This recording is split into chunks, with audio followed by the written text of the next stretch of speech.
Welcome to Vinay TV. So ఈరోజు మనం తెలుసుకోబోతున్నాం హాలాంగ్ బే గురించి. హాలాంగ్ బే అనేది వియత్నంలోని ఒక ప్రాంతం.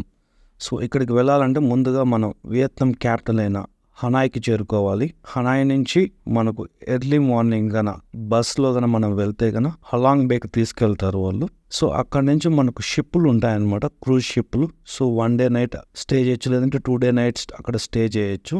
సో ముఖ్యంగా హా లాంగ్ బే మీనింగ్ అంటే ఏమిటంటే, హా అంటే పైనుంచి కిందికి దిగుతున్న అంటే డిసెండింగ్, లాంగ్ అంటే డ్రాగన్, బే అంటే ప్రాంతం అంటే పైనుంచి దిగి వచ్చిన ఒక డ్రాగన్కి గుర్తుగా ఆ ప్రదేశానికి పేరు పెట్టారు. సో హాలాంగ్ బేలో ముఖ్యంగా మనం గమనించాల్సిన విషయం ఏమంటే సో సముద్రం మధ్యలో కొండలు అనమాట. సో అవి ఎలా ఏర్పడ్డాయి అంటే సో చైనా వారు నిత్యం వియత్నాం మీద యుద్ధానికి వెళ్ళి వాళ్ళ సంపదను వాళ్ళని దోచుకోవడం, వాళ్ళని బందీలుగా మార్చడం, సో ఇలా జరుగుతా అంటే వాళ్ళకు ఆ ఇబ్బందులు చూసి దేవుణ్ణి ప్రార్థించింటే వాళ్ళందరూ కూడా డ్రాగన్ మాతను ప్రార్థిస్తారు కాబట్టి, డ్రాగనే వాళ్ళకు దేవుడిగా భావిస్తారు కాబట్టి, ప్రార్థించిన తర్వాత పైనుంచి ఆ డ్రాగన్ వచ్చి సో ముత్యాలు నోట్లో నుంచి చిమ్మింటే ఆ ముత్యాలే కొండలుగా మారాయని, ఆ కొండలు ఒక మేజ్ లాగా అంటే ఎటు వెళ్ళాలో తెలియని పరిస్థితులు వాళ్ళు అక్కడే చిక్కుకుని పోయేసి అప్పటి నుంచి వియత్నాం మీద దాడులు చేయడం మానేశారనేసి ఒక ప్రతీతి. సో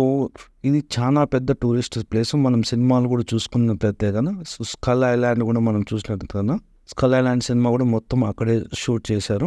సో చాలా అద్భుతమైన ప్రాంతం. సో మొత్తం మీరు క్రూజ్లో వెళ్తే 3 times ఫుడ్ వాళ్ళే అరేంజ్ చేస్తారు. నైట్ అంతా కూడా మీకు సాంగ్స్ పెట్టి ఆ సముద్రం చుట్టూ మొత్తం చూపిస్తూ ఉంటారు. సో మధ్య మధ్యలో కొండలు, నైట్ ఆ విజన్ చాలా అద్భుతంగా ఉంటుంది. అంతేకాకుండా మీరు ఈవినింగ్ టైం వాళ్ళు ఒక ప్రాంతంలోకి తీసుకెళ్లేసి అక్కడి నుంచి మనం స్విమ్మింగ్ కూడా చేసే ఆప్షన్ కూడా చూపిస్తారు. మార్నింగ్ మళ్ళీ చిన్న పడవలో తీసుకెళ్లి చిన్న గుహల లాంటి కొండ మధ్యలో చిన్న సొరంగం లాంటి గుహల్లో కూడా పిలుచుకెళ్ళి మీకు అద్భుతమైన ప్రదేశాలన్నీ చూపిస్తూ ఉంటారు.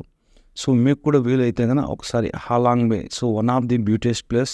సో మనకు 7 వండర్స్ తర్వాత ఇది కూడా ఆ కాంపిటీషన్లో ఉన్నింది. 7 వండర్స్ పోటీలో ఇది కూడా ఆ కాంపిటీషన్. చాలా అద్భుతమైన ప్రాంతం. మీరు కూడా ఒకసారి చూసి వస్తారని భావిస్తున్నాను. Thank you.